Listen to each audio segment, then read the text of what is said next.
I call this meeting of the Northeast Independent School District to order. Let the record show that a quorum of board members is present, that this meeting has been duly called, and that notice of this meeting has been posted in accordance with the Texas Open Meetings Act, Texas Government Code, Chapter 551. The board will now adjourn into executive session pursuant to the following sections of the Texas Open Meetings Act.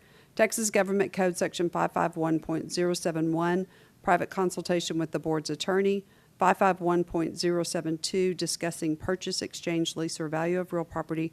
551.074, to discuss personnel or to hear complaints against personnel, and the time is 5:32. The board will now reconvene into open session. The time is 6:38. On behalf of the trustees, I would like to welcome you to this evening's meeting of the Northeast Independent School Board. This is a business meeting of the board held in public. We appreciate your attendance and request your respectful attention. We welcome your comments during the Matters from the Floor section of the agenda. If you signed up to address a specific action agenda item, you will be called at that time. Finally, I would like to remind you that it is the mission of Northeast to challenge and encourage each student to achieve and demonstrate academic excellence, technical skills, and responsible citizenship.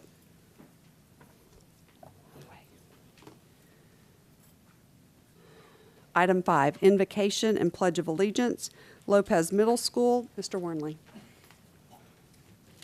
Good evening, Madam President, board members, Dr. Gottardy, executive staff, and guests. It is my pleasure to introduce Carson Green, who will be giving our invocation today. Joining Carson today is his father and mother, Carlton and Heather Green, if y'all could stand, and the rest of the family stand, as well as Carly Green and Donnie Taylor and Elijah, who I know are very proud. Carson is one of our athletes who plays football on our undefeated championship team and also plays basketball and runs track for us. He also plays football for outside organizations where he's been recently ranked the #1 running back in the nation. Oh, congratulations. He also excels in the fine arts, playing in the orchestra, where if it weren't for today, he would be at the AT&T Center playing the national anthem for the Spurs game with our orchestra and band. He said this was more important to him. Well, thank you for being here. He is also in the NJHS, one of our peer-assisted leaders, is a straight A student, and is about as well-rounded as it gets. Carson?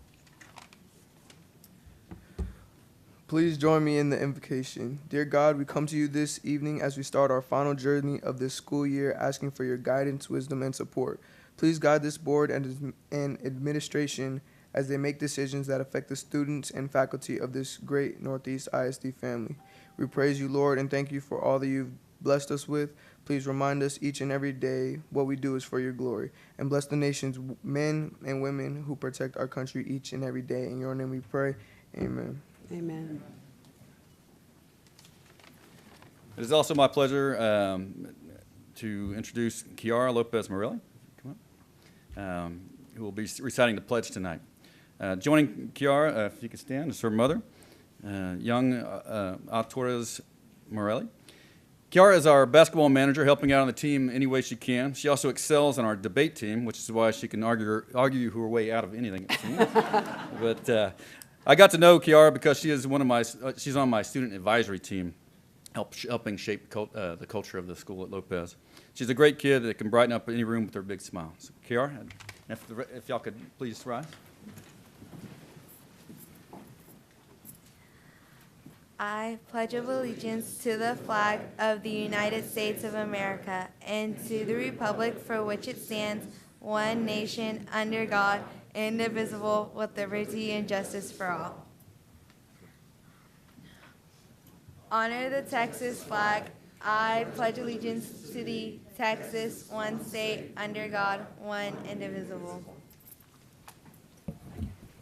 Carson and Kiara, would you come forward, please? We have some certificates for you.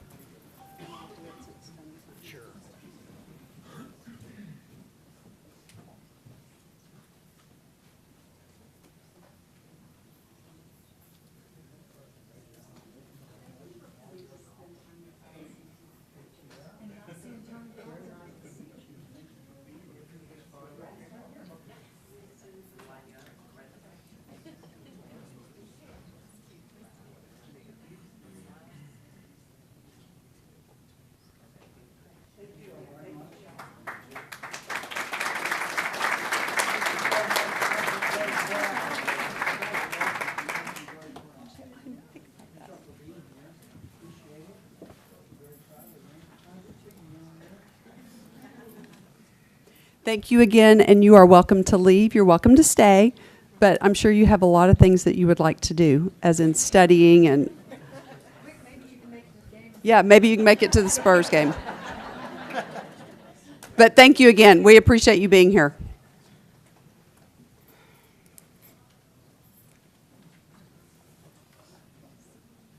Item 6, matters from executive session. A, personnel including but not limited to administrative appointments pursuant to Government Code Section 551.074. 1, possible action regarding routine personnel including but not limited to administrative appointments. Do I have a motion to approve personnel as discussed in executive session? So move. Thank you, Mrs. Hughey. Do I have a second? Second. Thank you, Mr. Trevino. All those in favor say aye. Aye. Opposed, the motion carries. Item 2, principal of Northeast Pre-K Academy at West Avenue. Do I have a motion to approve as presented in executive session? So move. Thank you, Mrs. Williams. Do I have a second? Second? Thank you, Mrs. Winkley. All those in favor say aye. Aye. Opposed, the motion carries.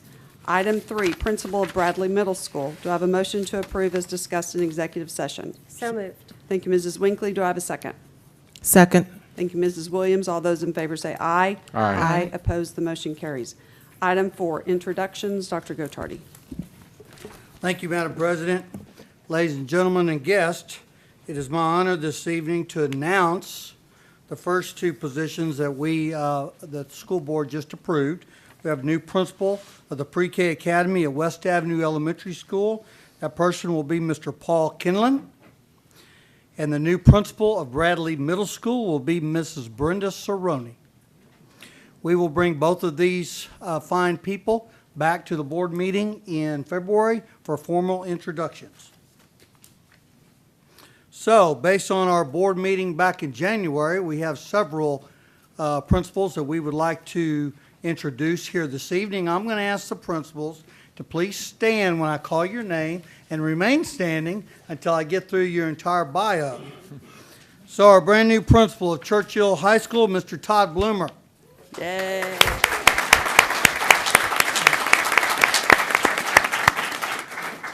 Todd joined the Northeast family in 2000.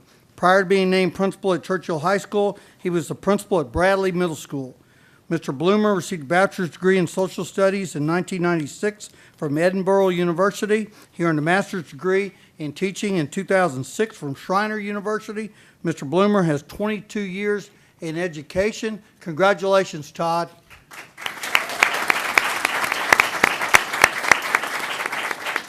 Brand new principal of Johnson High School, Mr. Gary Comelander.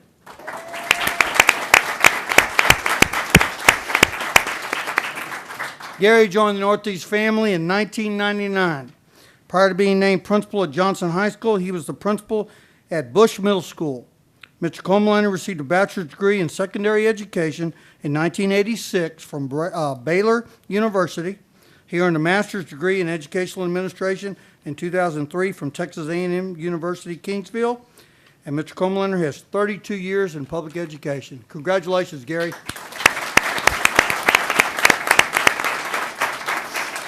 Brand new principal of Roosevelt High School, Mr. Brian Norwood.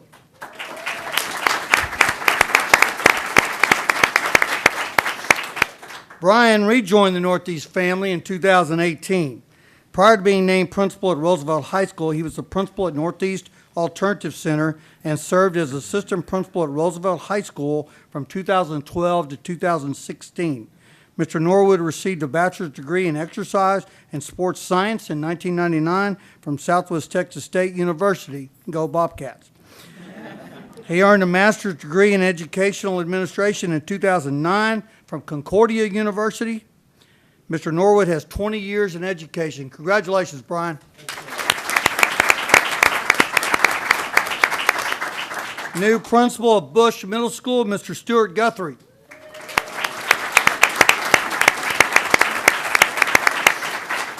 Stuart joined the Northeast family in 2003. Prior to being named principal at Bush Middle School, he was the assistant principal at Johnson High School. Mr. Guthrie received a bachelor's degree in psychology in 1990 from the University of Texas at San Antonio. He earned a master's degree in education in 2002 from the University of Texas at San Antonio.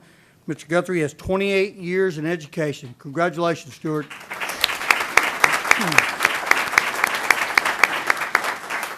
New principal of Thousand Oaks Elementary School, Mrs. Holly Salazar.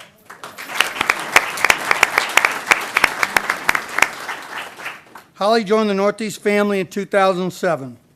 Prior to being named principal at Thousand Oaks Elementary School, she was the assistant principal at Thousand Oaks Elementary School. Ms. Salazar received a bachelor's degree in multidisciplinary studies in 2002 from Texas Lutheran University. She earned a master's degree in educational administration in 2011 from Concordia University, Texas. Ms. Salazar has 15 years in education. Congratulations, Holly.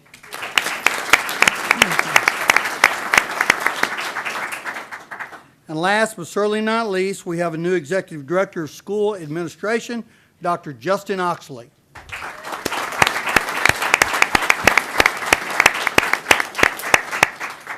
Dr. Oxley joined the Northeast family in 1998. Prior to being named Executive Director of School Administration, he was a principal at Churchill High School. Dr. Oxley received a bachelor's degree in music education in 1995 from Bowling Green State University. He earned a master's degree in school administration in 2000 from Our Lady of the Lake University. He earned a doctoral degree in educational leadership in 2017 from the University of Texas at San Antonio. Dr. Oxley has 23 years in education. Congratulations, Justin.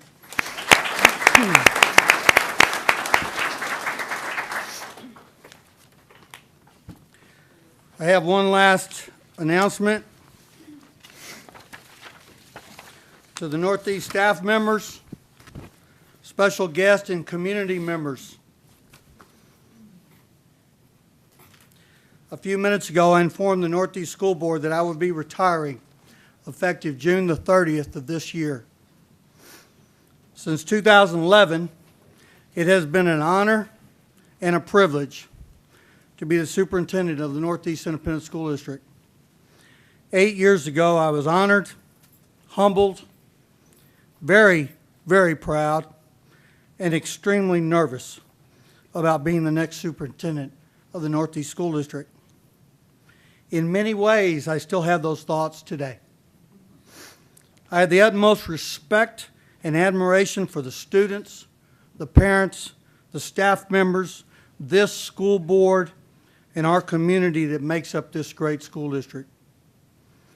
I want to say thank you so much to this board and all the school board members that I've had the privilege to serve. I appreciate their support and dedication to the NEISD students and community. One of the hardest parts about retiring, without question, are the people that I've come to know and the relationships that I have made over the years. The Northeast Independent School District will hold a very, very special place in my heart forever. There'll be plenty of time in the next few months to share what my plans are, but for tonight, just know that this school board will do their due diligence and find the right person to lead this great school district. Thank you so much for your trust and support of me as the leader of the Northeast Independent School District. Thank you very much.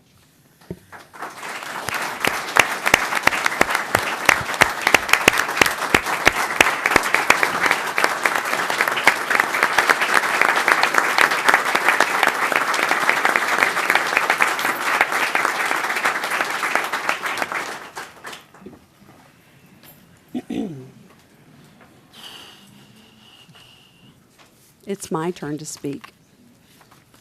And I don't like to speak and cry at the same time.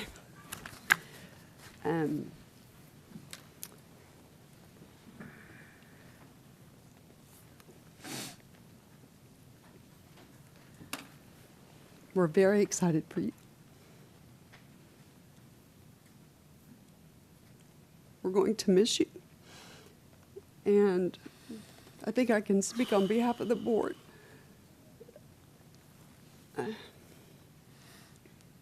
Just your leadership for this district.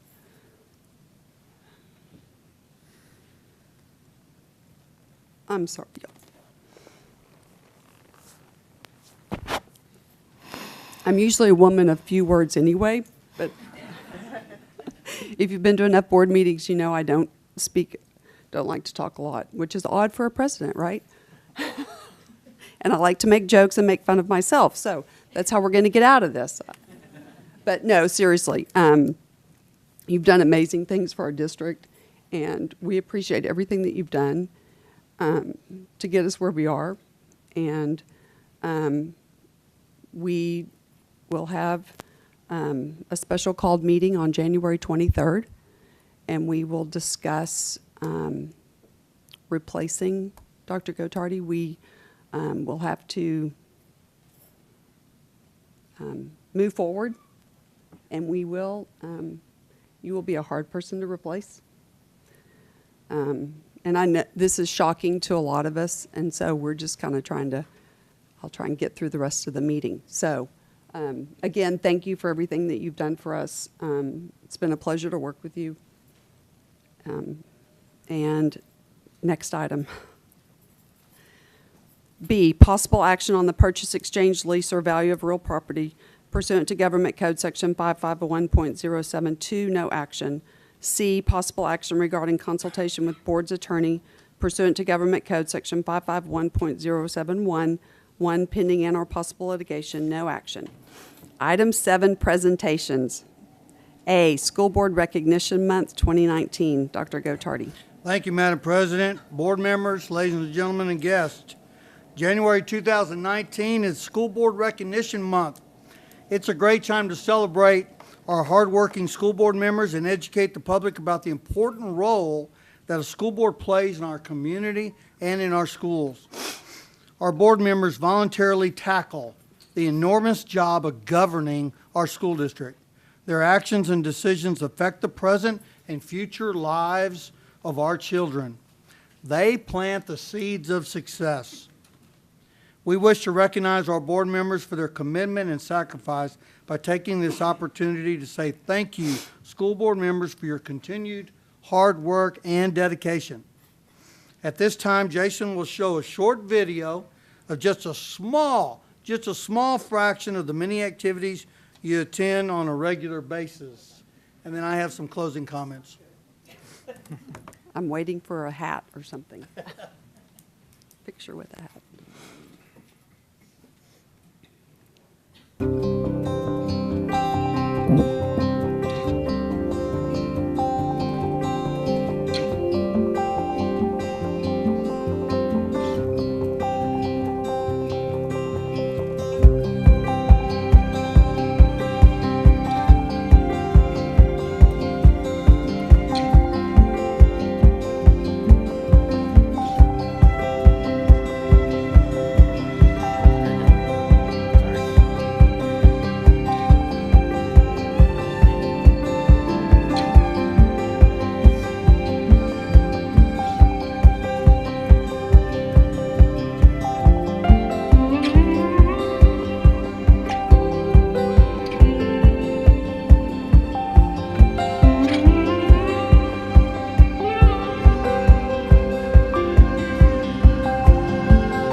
you, Jason. Well done. That's. I think that's what they did last month alone. Ladies and gentlemen, I want to tell you, all the staff members that are in here today, we can't do our job. Community members, we cannot ever do our job in this school district without a board of trustees up here that supports us, that are dedicated to all kids in the school district, every child, every day. And I can tell you that each and every one of these guys comes to the table always trying to make the best decisions for all students in this school district. I will tell you one of the biggest things that I'm going to miss about retiring is the idea that I'm not going to spend as much time or as much time with these guys right here. I want you to please help me thank the Board of Trustees for their leadership, their dedication, and their passion for the students of the Northeast Independent School District. Thank you very much.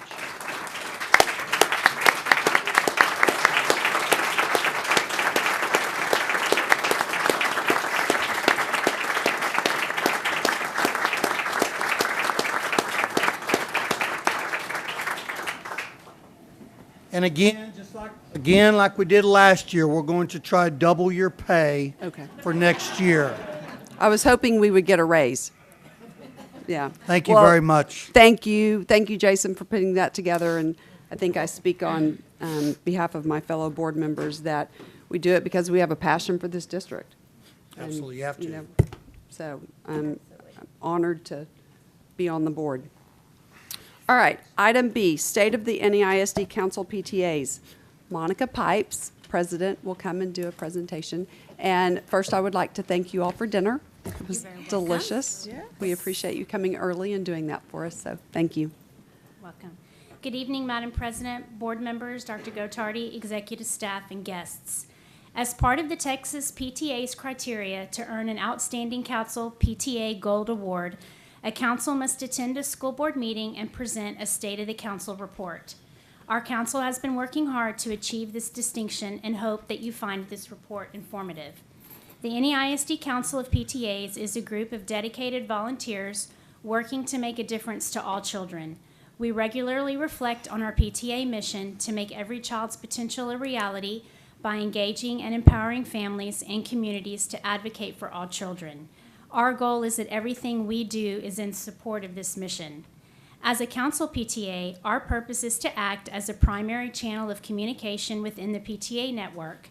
A council PTA provides information, inspiration, support, guidance, and instruction to its member PTAs.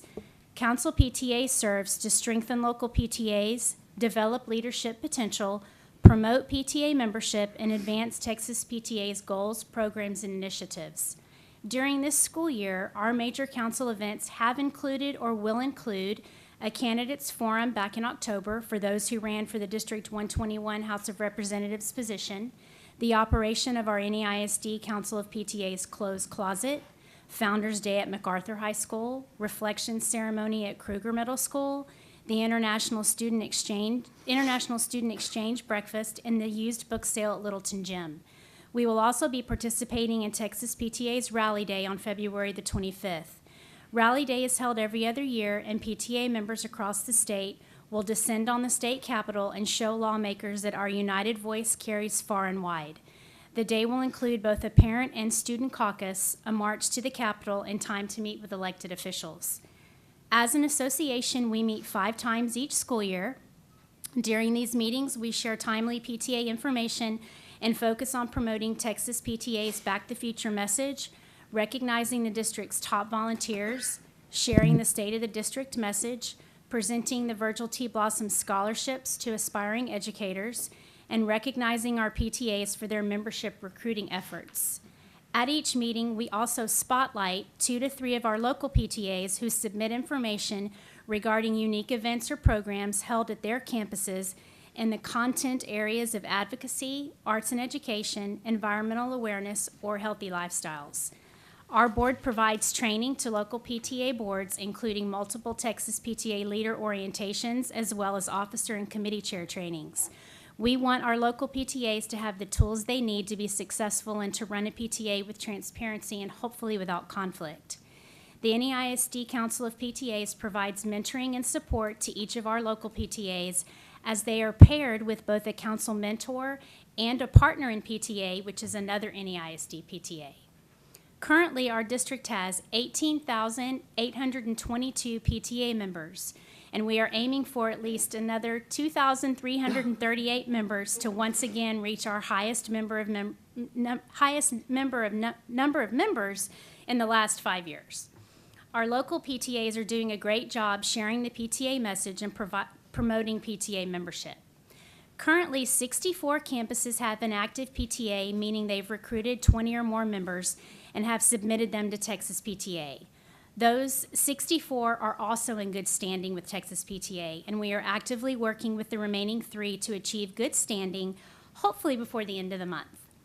The NEISD Council of PTAs itself is in good standing with Texas PTA and has earned the Gold Apple Membership Award, as Dr. Gottardy and his direct reports and our School Board of Trustees are all current members of an NEISD PTA. Thank you for your support.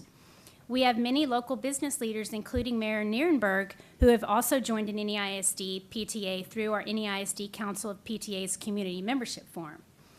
Council has a few upcoming events that we hope will make a difference to our district. These include our February 7th Founders Day celebration at MacArthur High School, the February 26th International Student Exchange Breakfast, the March 6th Reflection Ceremony at Kruger, and the Used Book Sale, our literacy, community service, and fundraising event.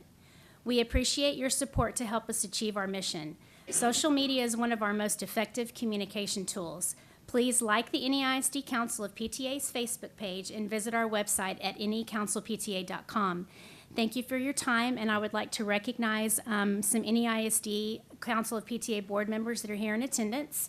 We have Ms. Katie Brown, she's our 3rd VP. Jennifer Easley is our 4th VP. Cindy Zagrecki is our treasurer. We have Audra Fragon, our historian.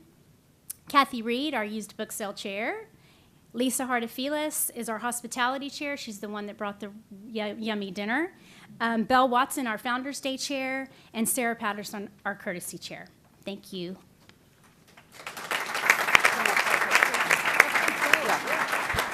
Hey, Monica, will y'all all come up for a picture?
Item C, CPS Energy Demand Response. Mr. Clary.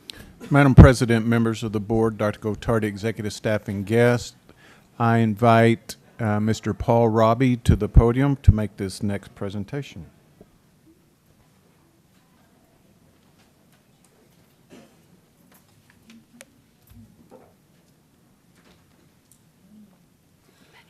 Madam President, members of the Board of Trustees, Dr. Gottardy, members of executive staff, and guests. CPS Energy's Demand Response Program is a voluntary program that pays incentives to commercial and industrial customers for reducing electric load at peak times during the summer months. The district has participated in this program for the past 5 years. This past summer, in 2018, the district reduced an average of 1,058 kilowatts during 19 different curtailment calls from CPS Energy that occurred in June, July, August, and September on weekday afternoons from 3:30 p.m. to 5:30 p.m., a short duration of 2 hours per event. As a result of the district's successful participation in the demand response program for 2018, CPS Energy is presenting a rebate check in the amount of $74,048.80.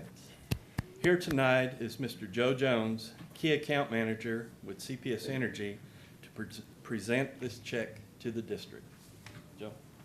We like these kinds of presentations.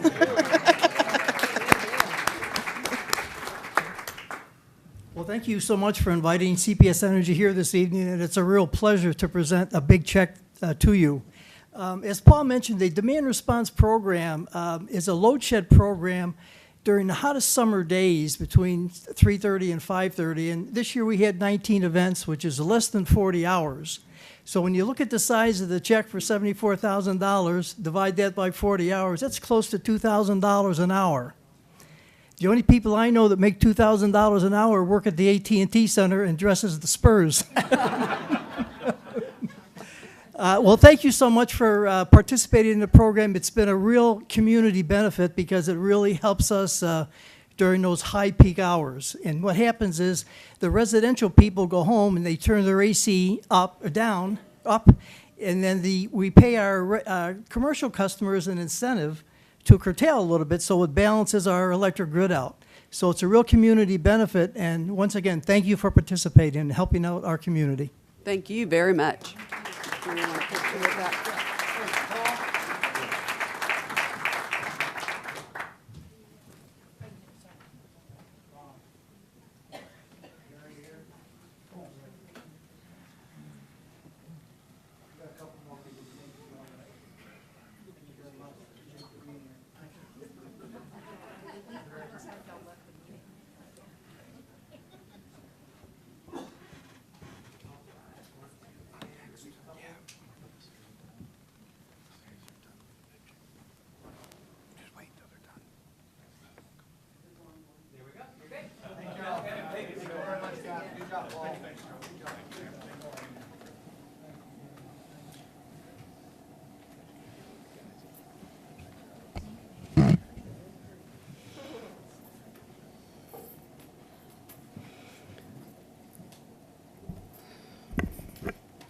Item D, Citizens Bond Advisory Committee Annual Report to the Board of Trustees for the 2015 bond program. Mr. Clary. Madam President, members of the board, Dr. Gottardy, executive staff, and guests, it's my honor tonight to introduce Mr. Fred Morrison, Chair of the CBAC Committee, and I invite him to the podium to make this presentation.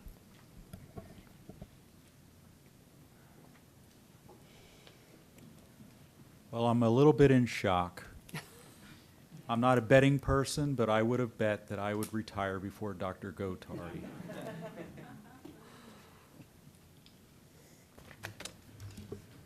Ready? Okay. Good evening, President Grona, board members, Dr. Gottardy, members of executive staff, and guests. I'm Fred Morrison, Chairman of the Citizens Bond Advisory Committee, and I'm here to present on behalf of CBAC our 15th annual CBAC report to the Board of Trustees on the status of the district's 2015 bond program. The CBAC was appointed by the Board of Trustees and Superintendent of Schools in 2003 to monitor the district's bond program. When Northeast residents passed the 2015 bond program, the CBAC's overall mission grew to include the latest district bond program. Our mission remains the same since inception: to monitor the scope, cost, and timely delivery of each bond construction project and help ensure that the overall bond program is accomplished as was approved by the taxpayers. The success of the CBAC depends on its membership, and we have a core group of committed and enthusiastic members that oversee the district's bond program. At this time, I would like to publicly acknowledge and recognize those CBAC members in attendance tonight for their continuing contributions to the district. CBAC members, please stand and be recognized. In attendance,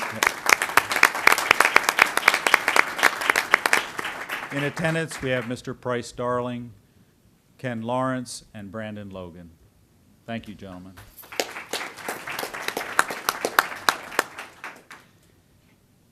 Now down to business. The annual report, the CBAC is very pleased with the great progress achieved for the 2015 bond program as we conclude year 3 of a 5-year implementation plan.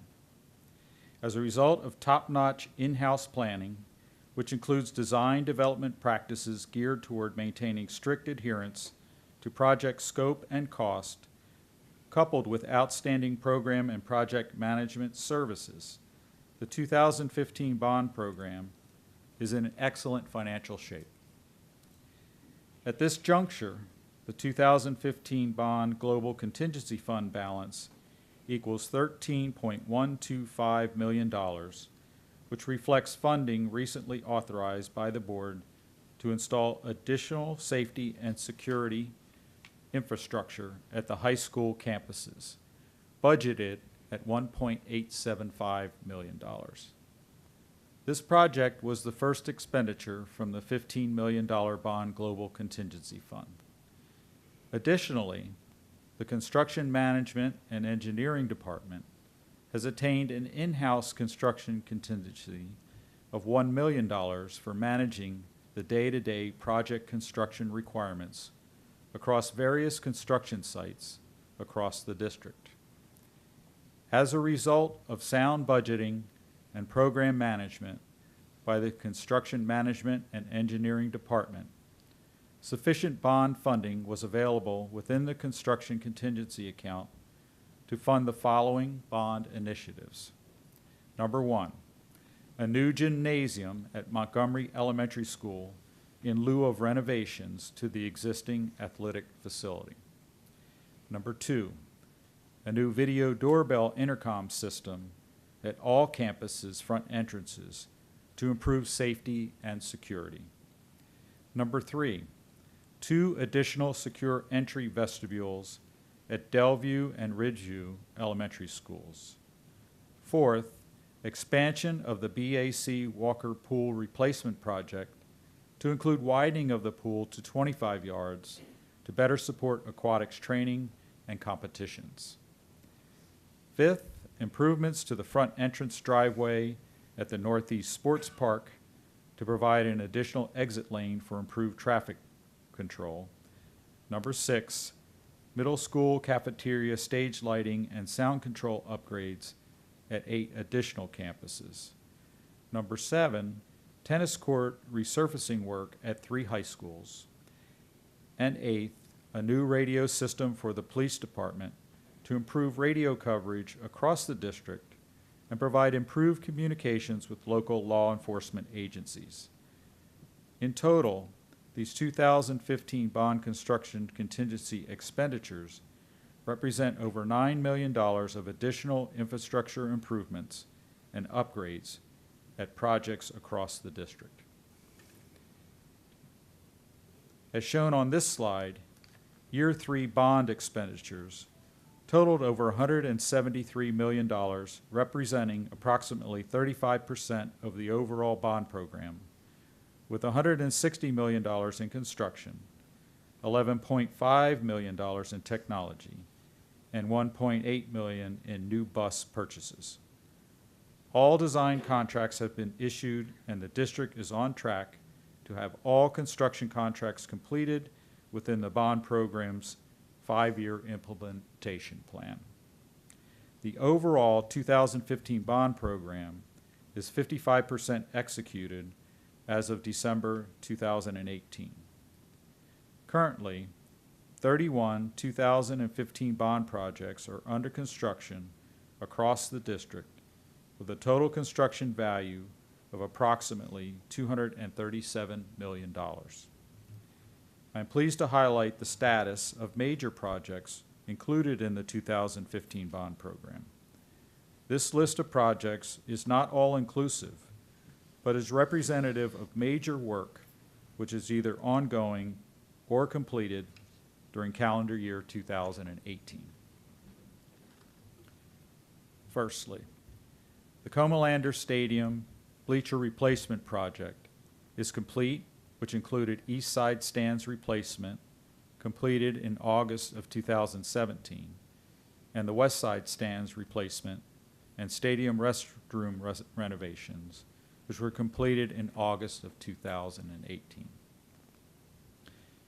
The Comalander Stadium locker room replacement project was completed in time to start the 2018 football season and included 2 new field houses, home and visitor. The BAC tennis courts expansion project was completed in September of 2018, providing 4 new tennis courts for the district's tennis complex, resurfaced 12 existing tennis courts, and install new sports lighting for the entire tennis courts facility. The Northeast Sports Park new baseball stadium project was completed in November of 2018. This project was recently recognized by the Associated Builders and Contractors with the 2018 Excellence in Construction Award.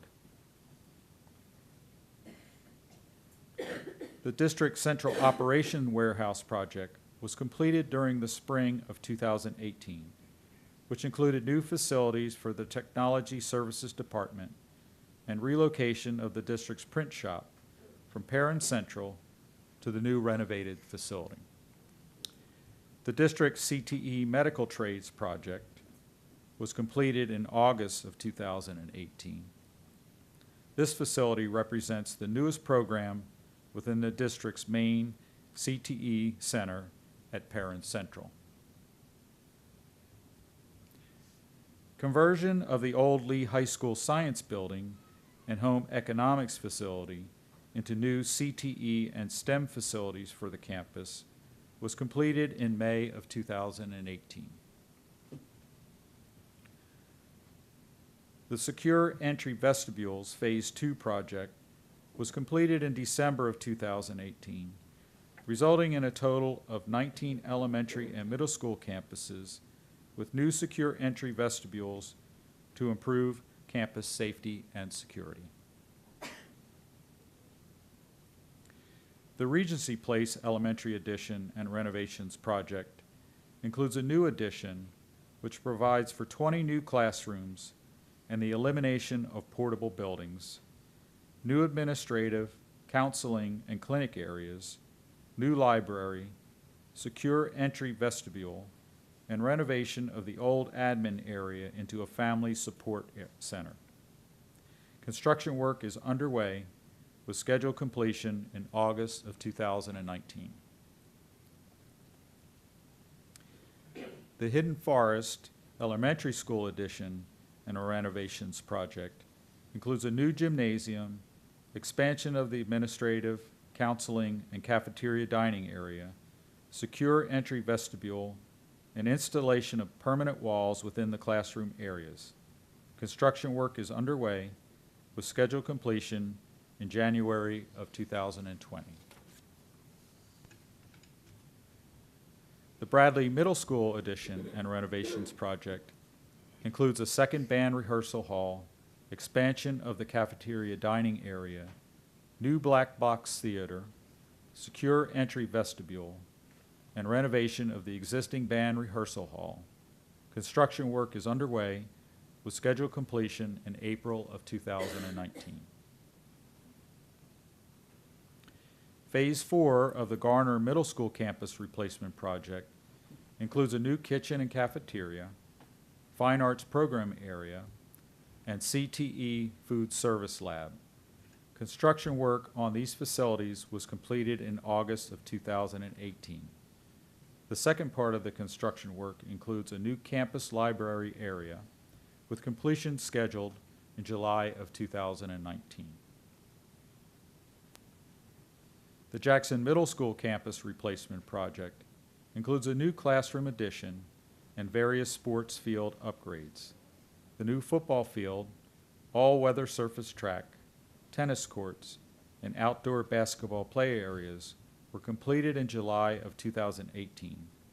while the new 7th and 8th grade classroom addition and campus central plant construction is ongoing, with completion scheduled for June of 2019.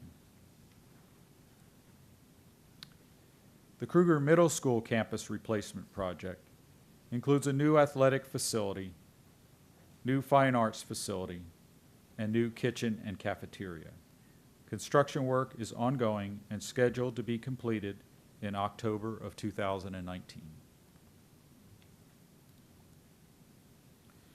The Churchill High School campus replacement project includes a new campus CTE center, science labs, orchestra facility, and renovations to the existing campus band and dance facilities.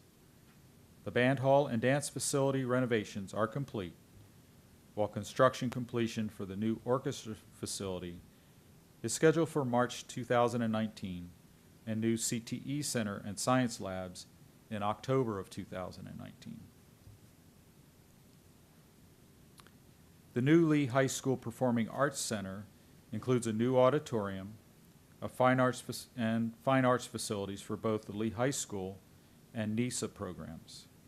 Construction work is underway with completion scheduled for February of 2020. This project includes renovation of the old Lee High School dance facility into a STEM robotics lab, with construction completion scheduled for June of 2020. The MacArthur High School addition and renovations project includes a new dance facility, orchestra rehearsal hall, and renovations to fine arts program areas throughout the facility. Construction work is underway with completion scheduled for June of 2019.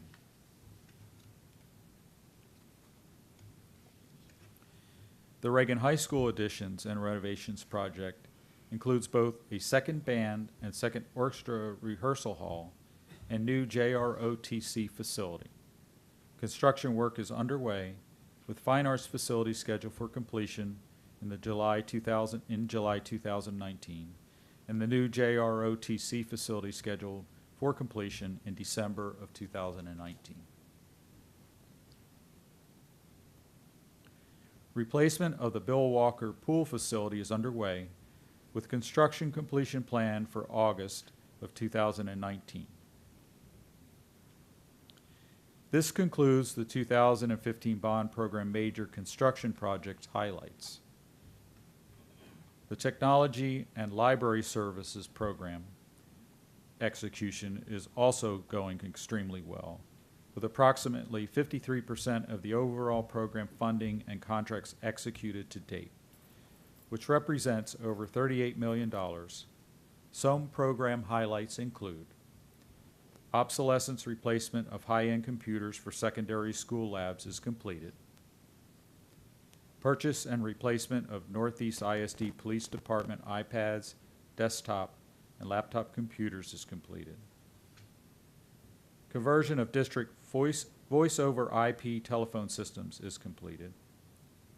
Finally, the Transportation School Bus Replacement Program is 99% complete, with 60 new buses already received and 15 new buses on order, with delivery scheduled for the spring of 2019. To sum things up, the CBAC is extremely pleased with the overall progress and execution of the Construction Technology Library Services and Transportation Bus Replacement Programs and the overall financial posture of the 2015 bond program as we end year 3. On behalf of the entire committee, I wish to thank Garrett Sullivan, the entire construction management and engineering department staff, and the community relations staff for the extra effort they provide to support our monthly CBAC meetings and project tours. Thank you for your time this evening. This concludes the annual CBAC report for calendar year 2018. Thank you very much, Mr. Morrison. Appreciate that. Thank you for those of you who are in attendance this evening. We appreciate you being here. Thanks for all that y'all do to help us with our keeping us on track, doing what we need to be doing. So we appreciate everything you do. It's truly a labor of love, and we enjoy it. So Yeah, and you get the same pay we do. So you also get a raise. Yes, we get a raise. That's awesome. It's been 15 years in the coming. Thank you very much. Thank you again. Did you want to say something? Yeah, I would just like to add to what Mrs. Grona just said. I mean, the infinite wisdom of the Northeast Independent School District back in 2003 to come up with a Citizens Bond Advisory Committee was fantastic. And a very special thank you on behalf of Mr. Clary, Mr. Sullivan, and myself, as well as the entire executive staff and all of our district administrators. We truly appreciate your effort every month to make sure that we're on scope, on timeline, and under budget. And thank you very much for your time. Ms. Williams? Yeah.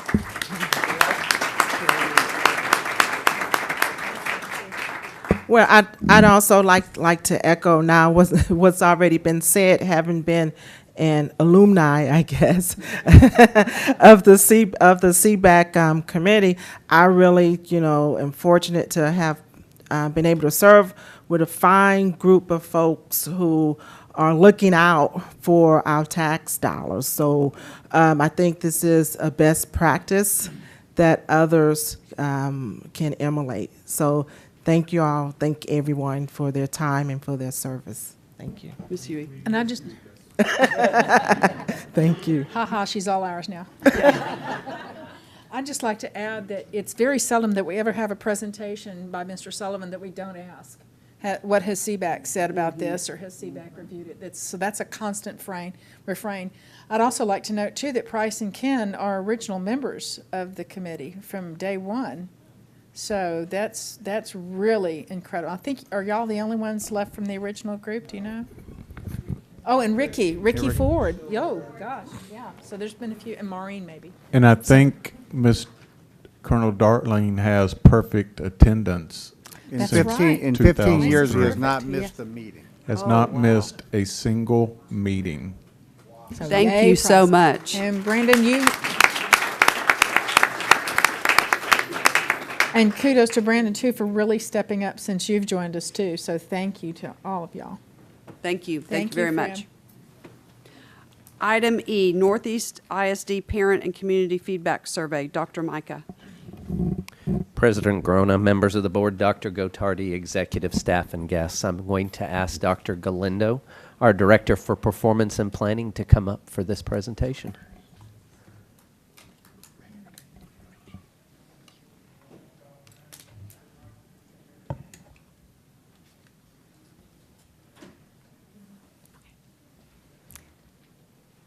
Good evening, Madam President, members of the board, Dr. Gottardy, executive staff, and guests. Tonight, I have the opportunity to present the preliminary results of our ongoing parent and community feedback survey. The results that I'm about to share with you tonight are based on responses from parents invited to participate via email. We also invited the community to participate and complete the same survey via invitations through our social media platforms. Before I present the results of the survey, I'd like to describe the intent of the survey.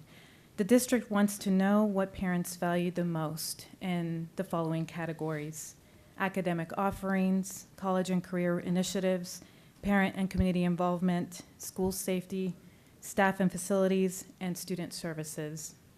The next inquiry was open text to give parents a voice to provide additional feedback for what the district could offer that it currently is not offering.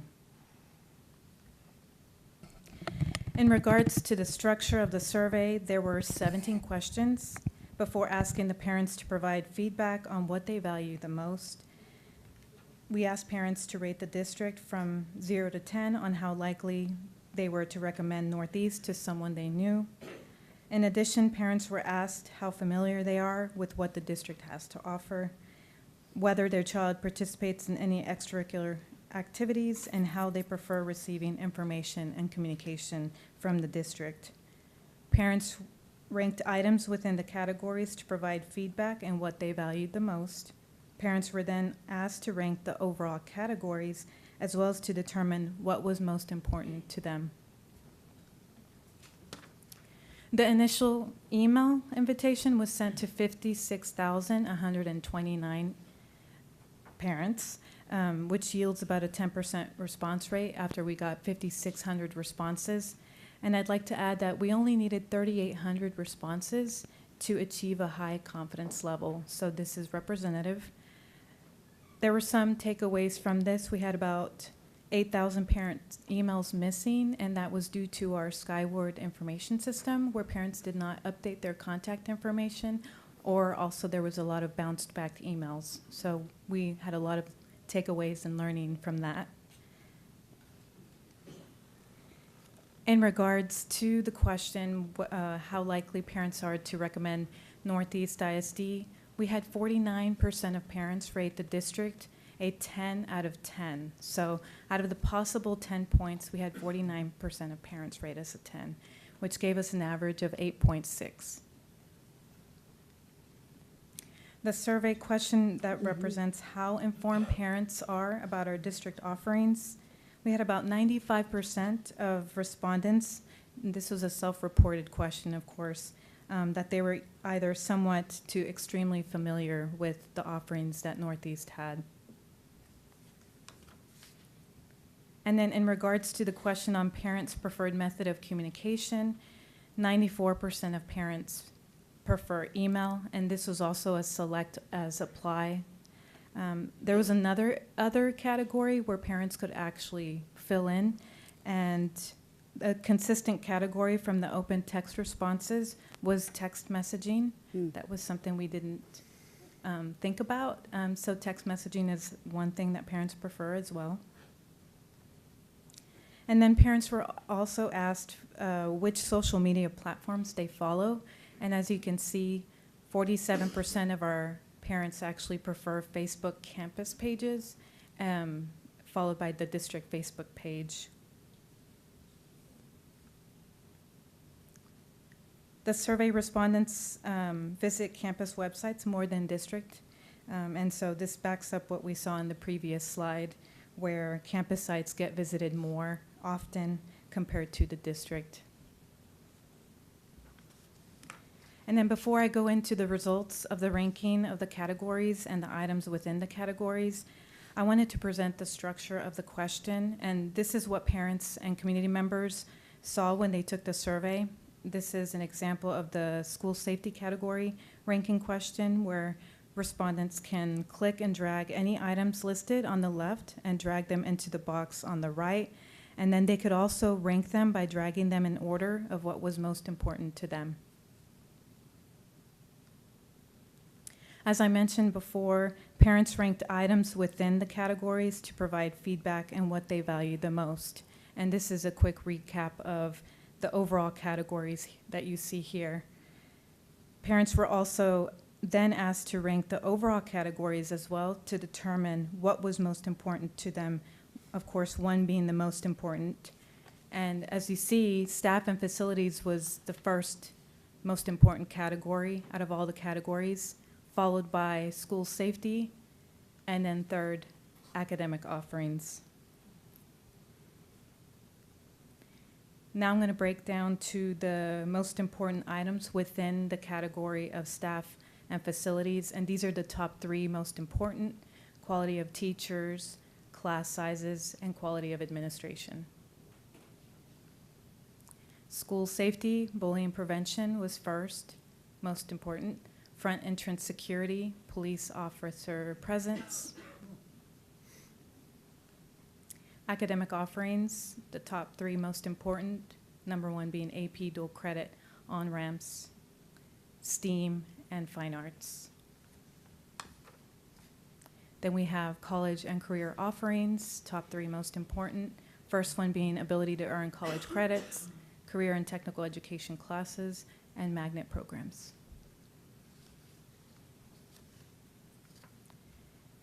Then the three most important items within student services was social emotional learning, followed by counseling services, and then after-school programs.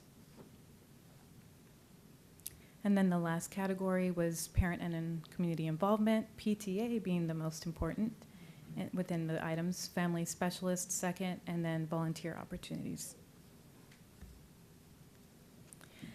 Lastly, parents had the opportunity to provide an open feedback response on what they would like to see offered in the district. We have about 1,500 plus open-ended responses, and we're still reviewing the open-ended responses, but I wanted to share with you some of the consistent responses that we saw over and over again. So these are just a few: middle school soccer, after-school offerings, dual language, college prep, and magnet programs. So we had a lot of takeaways from this survey distribution. This was our first of its kind, but we'd like to refine the survey distribution process based on some of the lessons and challenges that we faced with the emails. Also, after tonight, we'd like to share the results with our divisions and departments and our principals, as well as also provide results with our parents and community members as well. And that's it. Thank you very much for, doing the survey, and you look like you wanted to say something. Oh, okay. This is great. I think it's great to share it with everybody. I like that idea. Does anybody have any questions or comments about it? Okay, go ahead. So when you gathered your results, were you able to gather them by schools, by areas, to see who actually participated at what level, as far as secondary? Yes? No? Yeah? Definitely we'll be able to disaggregate the data. Right now we have it still open, so if parents still have their email, they can go back and they can respond to it. So we haven't technically closed it yet, Okay. but we can also break it down by cluster, level, area. Okay. I did have some coworkers that are NEISD parents, and they were very pleased to see this format and felt like they loved the open-ended question, so they could actually add and not just follow a format. So good job. Good job. Yeah, and Ms. Winkley, just to add on to Dr. Galindo's response, we felt it was important to come to you as a board first to show you the results before we went out and really started to dig into the data and what it said. But we do have the ability to look and sort it from secondary versus elementary or middle. And so we'll be looking, as Dr. Galindo said, to meet with people to go over the results to help inform some of the decisions that we're making. That's wonderful. Great job. I had a question. Yes. Go ahead. On one of your slides, you had AP, dual credit, and on-ramps. What are on-ramps? On-ramps is a college prep level course, and I believe, Dr. Newman, this is the first year. This is the first year through the University of Texas at Austin that offers this, and it is the first year. All right, thanks.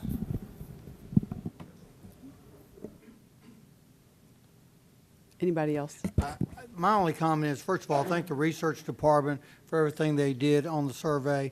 The other thing is, in our constant world of trying to be competitive and making parents and students feel good about sending their kids to our schools, we have to know how parents feel. So this idea that we sent this survey out to as many people as we did, the first thing I asked is the response rate. And when I asked the question, they said that they were, I forget the exact words, so Dorian, you correct me if I'm wrong, but they were thrilled with the fact that we had received over 10% response rate. So this was our first attempt at it. We feel very good about the first attempt, but we did learn some things through this survey. But I think it is important that we continue to hear what the parents have to say and then to try to improve upon what is it that we're already doing. So kudos to the research department and all the people who really helped with this particular survey. Well, I'm excited to see so many responses, like you said. Yeah. I mean, I think that's great. And And a shout out to PTA. Yeah. Good job. Good job. All right. I mean, you know, it's really, I'm sorry. Go ahead. It's really 2019, right? I mean, you can't hardly go buy a cup of coffee somewhere without them asking you to fill out a survey about their business. So by George, that's what we need to do, is find out how do people feel about sending their kids to our schools. So great job. Thank you. Yeah, I think it'll really help us. Thank you so much. Thank you to everyone who helped with that. Item F, public hearing for the 2017-2018 Texas Academic Performance Report. Dr. Newman. Thank you, President Grona, members of the board, Dr. Gottardy, executive staff, and guests. I'm going to ask Dr. Galindo to remain at the podium and address our TAPR report.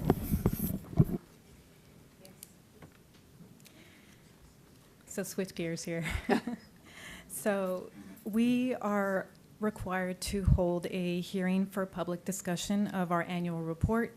Therefore, tonight I'm going to present the 2017-18 Texas Academic Performance Report indicators, the report from the Texas Higher Education Coordinating Board, and the report on violent and criminal incidents. So this presentation tonight will fulfill those requirements.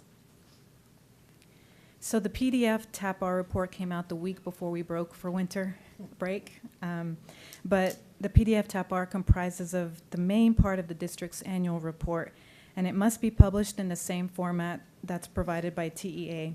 So throughout the presentation, I will share both state and district data for the 17-18 school year. The state data is represented in gray, and the NEISD data is represented in blue. And this slide provides you with the student demographics, including our economically disadvantaged percentages compared to the state. Okay. This slide depicts our enrollment by programs.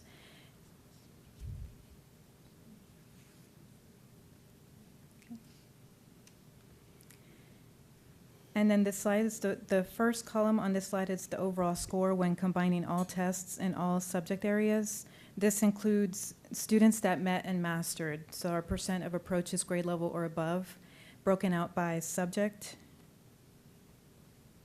So as you can see, we outperformed the state in every subject and all subjects, all grade levels combined. Kudos. Now broken down by subject, this is our performance in reading, and as you can tell, broken out by grade level, we definitely outperformed the state in every grade level, and of course in English 1 and English 2. In math, we are at or above the state at all grade levels, with the exception of 3rd grade. Mm-hmm. Writing is administered in our 4th and 7th grade, and we outperformed the state. In fact, NEISD scored 6 points above the state average.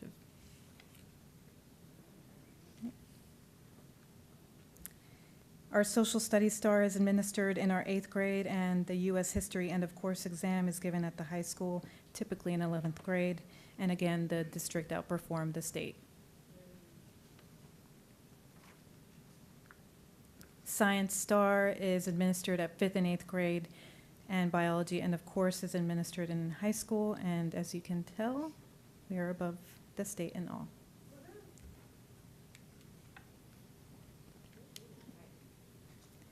In Texas, our 5th and 8th graders are required under the Student Success Initiative to pass reading and math. They have 3 opportunities to take and pass the assessment, but the results from the second administration are used for accountability. So this shows our students' result on the first administration as compared to the state.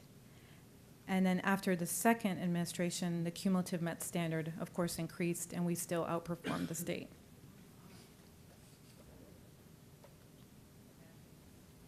Our attendance rates are reported in TAPR are based on student attendance for the entire school year. Only students in grades 1 through 12 are included in the calculations. So attendance rate is calculated by percentage of days that students are present in the 16-17 based on student attendance for that entire school year. Notice that the TAPR report for attendance, it lags 2 years. And for graduation rate, this is our 4-year longitudinal graduation rate. These are the cohort of students that started 9th grade in 13-14 and graduated by August of 2017. You see our rates are consistent for the class of 15-16 and the class of 16-17. Just out of curiosity, we decided to look for Region 20 and compare that graduation rate percent, and that graduation rate is at actually 86.7. So Region 20's graduation rate's even lower than compared to the state, and we actually surpassed the state as well. Our advanced dual credit course completion for 9th through 12th grade, the percentage of students who complete and receive credit for at least one advanced or dual credit course, and we also surpassed the state in all 3 years. This is a new indicator for our new accountability system for the 17-18 school year and beyond. This is the percent of annual graduates that demonstrate college, career, military readiness. They can actually count in multiple criteria. And the overall, you can see that we surpassed the state by 4.4 points.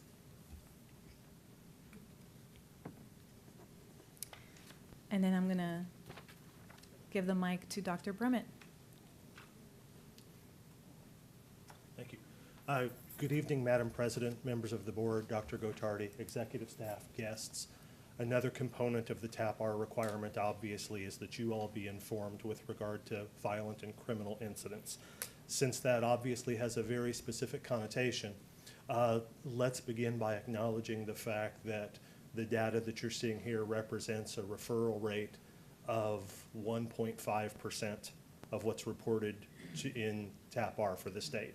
In other words, 1.5% of students enrolled in NEISD are impacted by an alternative school placement or an expulsion in some way. So despite the specific connotation that these statistics have, I think it's important to recognize that that means 98.5% of the students enrolled in NEISD are consistently making appropriate decisions and aren't impacted by some of the statistics you see here that obviously have a very specific pejorative connotation. You can see the categories that are reported over the next 2 slides, 2 PEIMS through TEA. I will point out one additional proactive observation. Obviously, it's the district's expectation, specifically yours as a board, that students attend school in a safe, secure learning environment. Thus, undoubtedly, part of the attribution for the many perfect 10 ratings that you saw as a result of the survey. So as an isolated example, one of the things that we're always extremely sensitive to is any scenarios where there's an increase in number of disciplinary incidents for whatever reason. Obviously, last year, you as a school board were informed and observed instances where terroristic threats, for example, which you see depicted on your slide here, experienced an increased incidence of those kinds of behaviors. Through your proactivity in approving a very specific student code of conduct that contains some very prescriptive language about potential consequences for behaviors like that, anecdotally, I can tell you that what we see in pupil personnel services for those kinds of behaviors is experiencing a sharp decline. Hey, so although nobody, enjoys having the kind of interactions that we have to have in our department, if, you're in pupil personnel, typically you're not having the most ideal day. But obviously, the district maintains a very proactive focus on ensuring that any instances of, disciplinary concern are addressed and are proactively impacted in some way. So your first slide there obviously depicts some of the statistics that are reported. The only other statistical observation I will make to you is you may be wondering about what appears to be a potential rise in conducts punishable as a felony. That involves instances such as criminal mischief, theft, release of intimate visual photography. 5 to 18 may seem to be kind of an insurmountable jump. That's a little bit of a false positive because the reporting requirement entails that each specific student obviously has a disciplinary code associated with that in reporting to PEIMS for TEA. Just do know that those 18 incidents, comprise 3 separate, let me say that better. there are 3 instances of conduct punishable as a felony involving 13 of those 18 instances. So when you see an increase from 5 to 18, that may prompt some questions by you. Just know that in that respect, that's a little bit of a false positive. So the other instances that you see listed are to a degree self-explanatory. One other note, obviously the asterisks denote anything that's masked in compliance with TEA reporting data. Any instances where there are fewer than 5 of an incident is masked so as to comply with FERPA requirements under TEA guidelines. So you can see our totals for violent or criminal incidents for the year. Obviously, we're mandated by law to impose some specific punitive consequences for behaviors of that sort. However, the district is also focused on proactive positive behavior supports to, number 1, validate students who consistently do make those good decisions, and number 2, provide a disciplinary teaching opportunity. You know, the root word for discipline, if you're an etymologist, is instruction. So obviously part of our focus is to make sure we give kids the tools they need, you know, literally and figuratively, to ideally avoid repeating those behaviors. I didn't know I was going to fail my vision screening this evening, so just to point out a couple of things to you by way of prevention intervention that are pertinent to your work and validate some of the priorities that you've set as a Board of Trustees. Number 1, there are specific staff development offerings being provided now, both for administrators and for teachers, about the impact of social and emotional learning. You saw those survey results communicated to you very clearly about the priority on which the community places that. So you're starting to see administrators, you're starting to see teachers be provided specific staff development with regard to the relational component. Another important highlight I would point out to you is that despite a time of increasing financial constraints, you as a board obviously made the decision that counseling positions at campuses, elementary, middle, and high school wouldn't be adversely affected. I think you can see that bearing fruit in some of the social emotional learning opportunities that are displayed for you here, and ideally you will continue to see that, you know, moving forward as those things gain traction and are more fully implemented. So this slide depicts some of the opportunities for staff development, some of the proactive things that the school district employs in terms of ideally preventing students from being in the situation that you saw in those previous slides with regard to a violent or a criminal incident. Some of the specific curricula that entails are listed for you here. I should also point out that in addition to those curricula, the intent is obviously for campuses under the guidance of executive staff to make some specific determinations about what the needs of their community and their student bodies dictate. So it's adding more tools to your metaphorical toolbox that help students on your specific campus, in your specific community, have access to some of the things that they need in order to be most successful. So if you refer to your last bullet there, the behavior management plan not only is intended to clarify and articulate what are the consequences for violations of specific behavior, it's also intended to deliberately specify, so what are we doing to promote positive behaviors? What kind of incentives can students attain for consistently doing the right kinds of things? How are we going to help them to be mindful, for example, about the choices that they make that might have ultimately resulted in them being involved in an unfortunate disciplinary incident?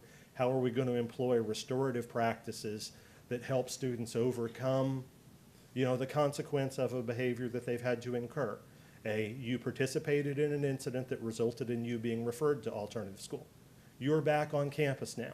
How are we going to support you in avoiding that scenario in the future? What do you need from us as a faculty? What are you going to need from your teachers, from your classmates? How are you going to take the appropriate proactive measure to restore that relationship and to resume your productive instruction.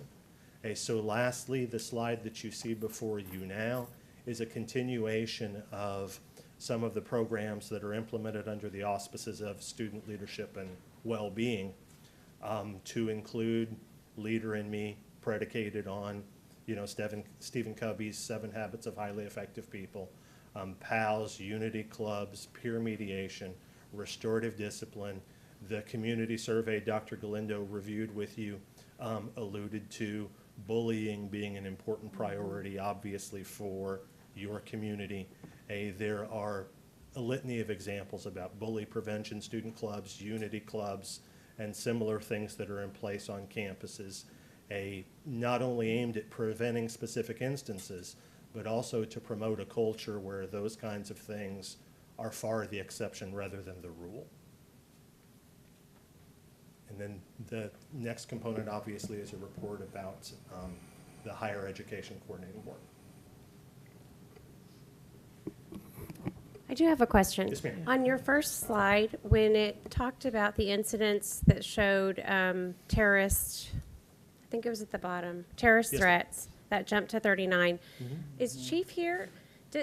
Chief, would any of that be because of the parameters that were set with that, with the internet, you know, the search engine that you had that kind of captured?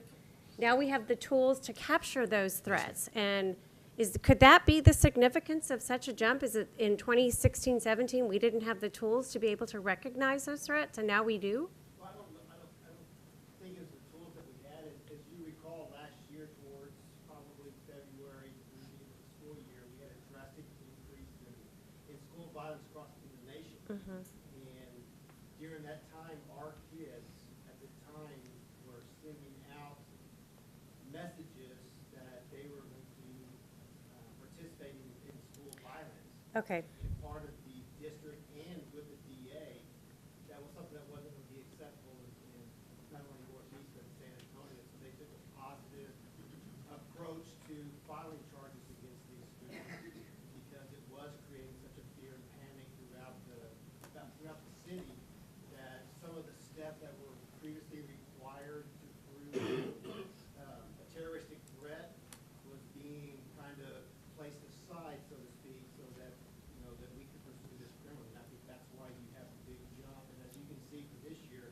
I don't think we've had very limited, Right. You know, threats, social media threats involving school violence this year. Not only here in the Northeast, but throughout the country. It's just drastically reduced because I think the statewide and in the country, we took a higher value on that type of threat, and the kids realize that they are going to be punished for it, and I guess they learned their lesson, so to speak, and quit doing that. So we've seen a drastic reduction this year in that type of threat across social media and school violence. Ms. Winkley, if I Yes. can weigh in on that Yes, as well. please. This is something we discussed, and I truly want to thank our administrators, our parents, and our students. Through all of the push that we made to make them aware of this going on, what we saw is a great response from our community and our parents and our staff about reporting things. So we became much more aware of what was out in social media, which allowed us to respond. And again, your proactive approach this past August in approving the amendment to the Student Code of Conduct, and then we pushed it out. Ms. Hughey, in fact, you mentioned how would we communicate it with the community at that time. Well, Ms. Chancellor helped us do that, and I really think through all of that, we've seen this get curtailed a great deal because people are aware of it. We've really showed them we're not joking isn't joking. Right. And we're going, and I think that message came across loud and clear this year. Thank you. Thank you, Chief. I had a question as well, since we're on this same slide, because my question was on this slide. And so a few slides later, you said the asterisks masked some things. I guess I'm wondering, in some categories, you have an asterisk, and then there's a 0, and then there's another asterisk. Were there years where items were not recorded, or What's the differences there? No, ma'am. It's a good question, Ms. Williams. We're obviously always required by law to report these things to PEMS, to TEA. The 0 obviously indicates that there were no instances at all. The asterisk would indicate that there were fewer than 5. So the point of the 0 was just for validation for you as a board that there weren't any occurrences of anything so described in those particular years. So the asterisk is fewer than 5, Yes, ma'am. but the 0 is none. We just opted for your purposes as a board to record with zeros to show that there were no incidents whatsoever. If you see an asterisk, it would be from 1 to 4 occurrences. The 0 would be that it did not occur. I see. And I'm sorry, the category possessed, sold, or used marijuana or other controlled substance, so that could include pills or opioids or Yes. anything like that as well. The distinction there would be whether that is, when you get into drugs, you get into categorizations of severity, not that any illegal drug use certainly isn't severe, but drugs are categorized obviously by a penalty group, as dictated by the danger that it entails in terms of its addictive properties, and how those are quantified in terms of, it's a progressive scale of severity in terms of what you're in possession of. No one is suggesting that marijuana, for example, isn't, potentially severe to be in possession of, but there's a distinction between marijuana or other controlled substances and then some of the other drug classifications that might, for example, result in immediate expulsion. And then there's an illegal knife and a regular knife? Yes, ma'am. Yes, ma'am. Contingent upon the size of the blade. Anything in excess, the way that the penal code makes that classification is, 5.5 inches merits a specific separate code in reporting to TEA. To make a distinction between a student, for example, who might have a multi-tool or a Cub Scout knife or, something that obviously they shouldn't have at school and is a prohibited item, but doesn't rise to the level of a weapon as detailed in penal code. Mm-hmm. Okay, thank you. Yes, ma'am. Mm-hmm. Mm-hmm. Okay, sorry. No, ma'am. Go ahead. Dr.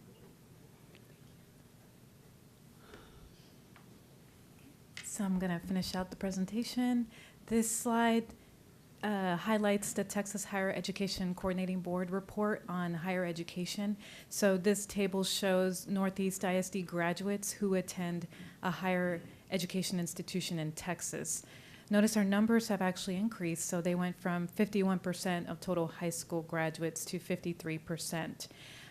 These are students that actually attend a higher institution in the state of Texas. So a lot of those numbers don't count any student that goes outside Texas to go to college or university. And then part of the annual report, we look at distinction designations awarded. And as you can tell, 66% of our NEISD campuses, so that's 45 out of 68, received at least one distinction designation. And you have the breakdown of the categories by campus level. And that's it. I'll open the floor to questions. We do have members of our district administrators ready to answer any questions you might have of the data. We are also obligated through TA's guidelines to provide the TAPR reports by campus and by district. So we have those available online, and we also have them printed out, ready to go in the lobby if there's anybody that doesn't have access to a computer. Does anybody have any questions? No. Okay, thank you so much. Thank you.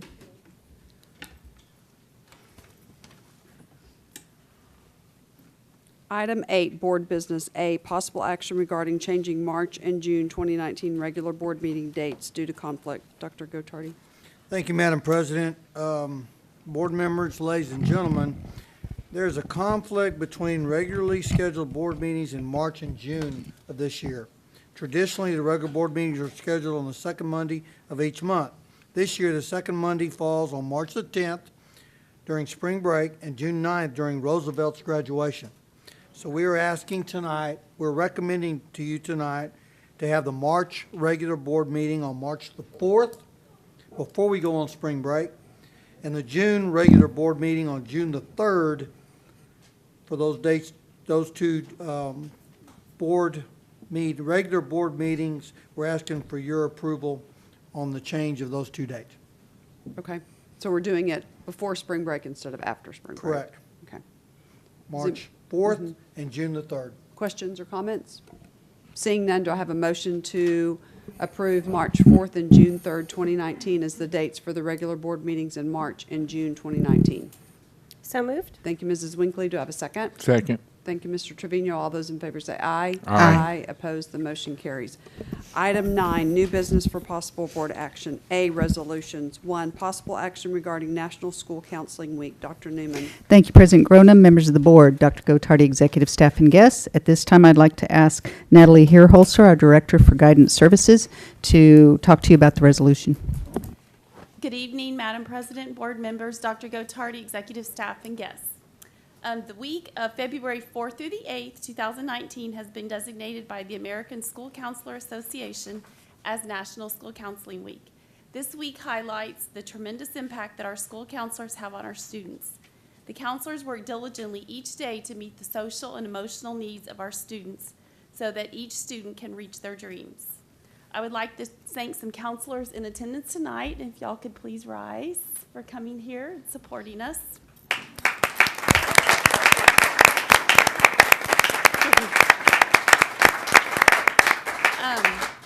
We have prepared a short video to highlight the work of our counselors, and we especially want to thank this year Matthew Trevino, the Grammy-nominated choir director from Roan Forest, and his choir who did the music for it, and Kyra Bush for helping make the video.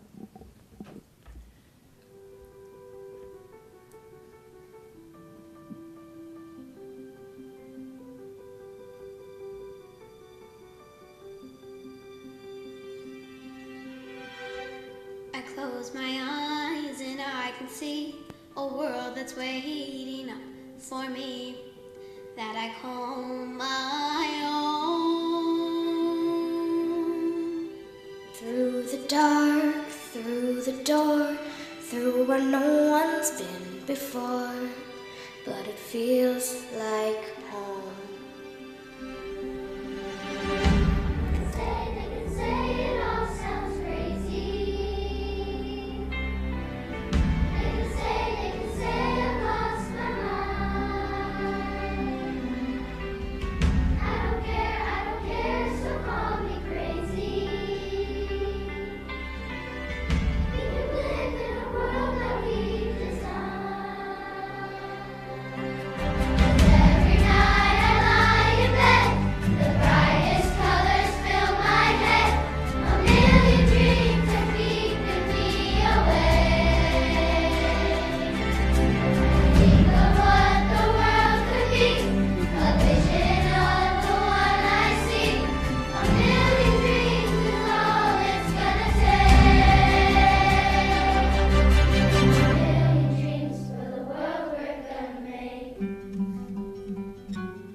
There's a house we can build. Every room inside is filled with things from far away. Special things I compile, each one there to make you smile on a rainy day. They can say it all sounds crazy.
We are seeking approval for the resolution proclaiming the week of February 4th through the 8th as National School Counseling Week.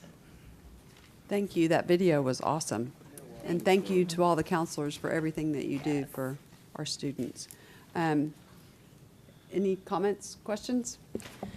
Is that video going to be available anywhere? Because Yes. I would love to share Isn't that with some wonderful? friends. And you know, It's he just great. had a very short turnaround to have his choir sing that, so yes, we can make it available. But they did a wonderful job. Yeah, so. either posting it on our website or something, because Yes, it's we just can do great. that. Yeah, Thank beautiful, you. beautiful pictures. Okay, do I have a motion to approve the resolution proclaiming the week of February 4th to 8th, 2019 as National School Counseling Week? Summon. Thank you, Mr. Trevino. Do I have a second? Second. Thank you, Ms. Williams. All those in favor say aye. Aye. Opposed, the motion carries. Thank you again. Thank Appreciate you. it. Item B, Instruction and Campus Administration. 1, possible action regarding 2019-2020 proposed calendar for Castle Hills Elementary and Academy of Creative Education. Dr. Newman. Thank you, President Grona, members of the board, Dr. Gottardy, executive staff, and guests.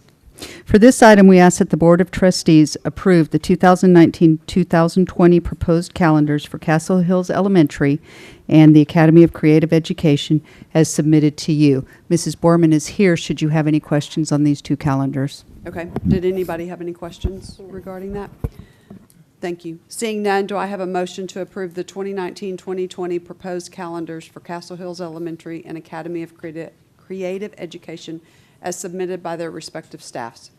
So moved. Thank you, Mrs. Winkley. Do I have a second? Second. Thank you, Mrs. Williams. All those in favor say aye. Aye. Opposed, the motion carries. Item C, Business Services. 1, possible action regarding consideration and approval by the Board of Trustees of the Northeast Independent School District authorizing the issuance of Northeast Independent School District fixed rate unlimited tax refunding bonds, Series 2019. Mr. Villarreal. Yes, Madam President, members of the board, Dr. Gottardy, executive staff, and guests, we bring to you tonight refunding orders for the fixed, and the next one will be for the variable. Ricardo Villasenor with Hilltop Securities is here in case you have any questions, or Brian Moy, but this is the standard that we usually bring when we are going to go out to market. Okay. All right. Did anybody have any questions regarding this? Oh, I just had one question. On the budgetary consideration, the difference in if the bonds are sold at premium and the fees are paid from issuance, and at par they're from the debt service fund, why is there the difference in how the fees are paid? I'll call on Brian.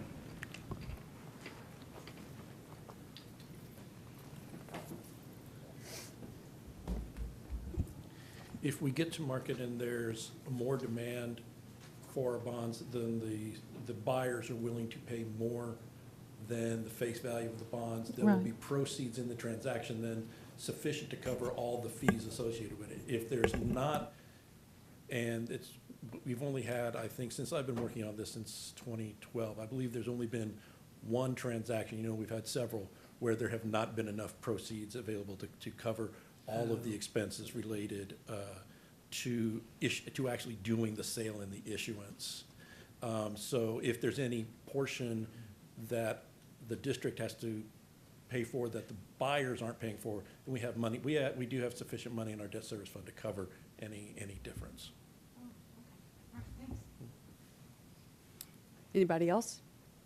Okay, seeing none, do I have a motion to adopt an order authorizing the issuance of Northeast Independent School District fixed rate unlimited tax refunding bonds, Series 2019, pursuant to a delegated sale as presented? So.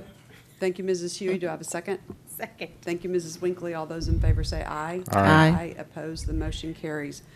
Item 2, possible action regarding consideration and approval of an order by the Board of Trustees of the Northeast Independent School District authorizing the issuance of Northeast Independent School District variable rate unlimited tax refunding bonds, Series 2019. Mr. Villarreal.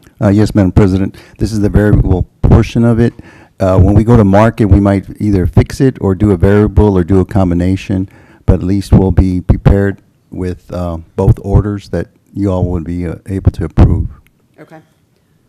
Sorry, I'm trying to get to that agenda item. I didn't mark the page. Thank you, Ms. Hughey. Any questions about this? Okay. Do I have a motion to adopt an order authorizing the issuance of Northeast Independent School District variable rate unlimited tax refunding bonds, Series 2019, pursuant to a delegated sale as presented?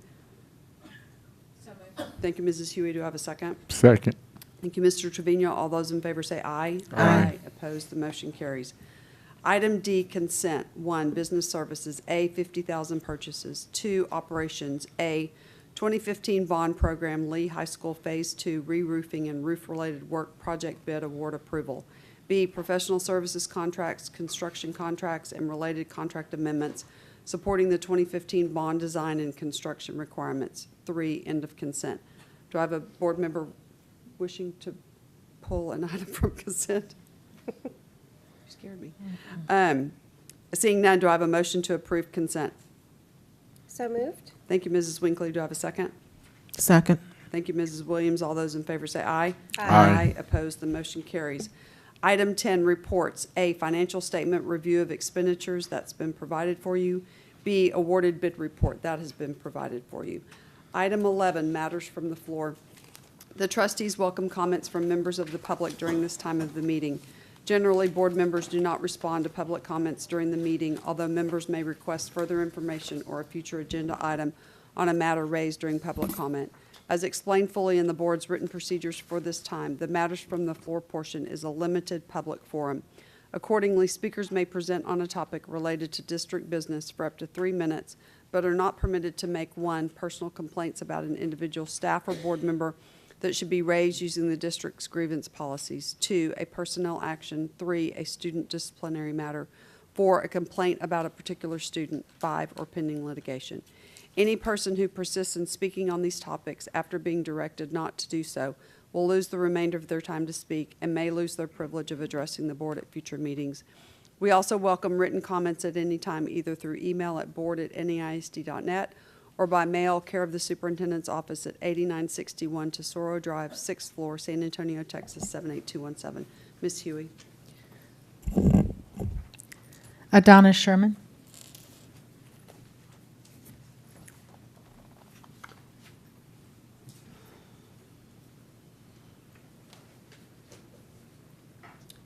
My name is Donna Sherman, and my address is 9033 Arrow, and the zip is 78217. President Grona, ladies and gentlemen of the board, executive staff, Dr. Gottardy, and guests this evening.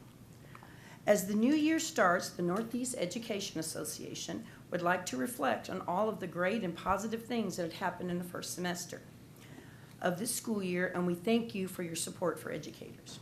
With January being School Board Appreciation Month, the Northeast Education Association has provided you with a small token of our appreciation. It should have already been delivered to you. It is our hope that we can continue to work together in the fight for education funding, positive changes for our students, and continued success for our students. Again, thank you for this opportunity tonight, and happy School Board Month. Thank you. Tom Kennedy.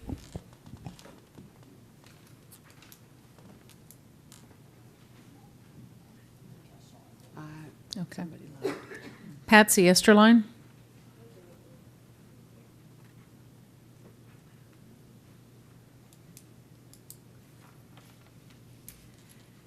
Good evening, President Grona, members of the board, Dr. Gottardy, executive staff, and guests. My name is Patsy Esterline at 6800 Park 10 Boulevard, and I'm president of the Northeast AFT. First, Northeast AFT thanks you for your service as a trustee of NEISD. It's an important responsibility with little thanks for voluntary service other than the rewards intrinsic to servitude to the students, employees, and NEISD citizens. You serve a critical role as a check and balance on the administration representing the citizens, the students, and the employees. So we join with others in thanking you for your donation, your generous donation of your time and energy. Second, I would like to report that numerous teachers have expressed to me their appreciation for the January 7th workday after the winter holidays. This was the first time it was on the calendar in a long time, and to many it meant an opportunity to regroup for the new year. Unfortunately, this workday is not included on next year's calendar, but we ask that it be on the calendar for the following year. Third, congratulations to Dr. Gottardy on your upcoming retirement. The next 6 months will fly by. Good luck. And fourth, congratulations to all teachers, staff, and admin on our districts beating the state's academic performance for the school year 2017-2018. Woohoo! I don't know if you heard me in the audience as Dr. Galindo was presenting the slides. So, thank you. Thank you. And that's all. Okay. Item 12, discussion and possible action regarding board members' request for items to be placed on a future agenda and our request for reports from the administration. Did anyone have anything? Seeing none, item 13, adjournment, and the time is 8:24. Thank you all for being here.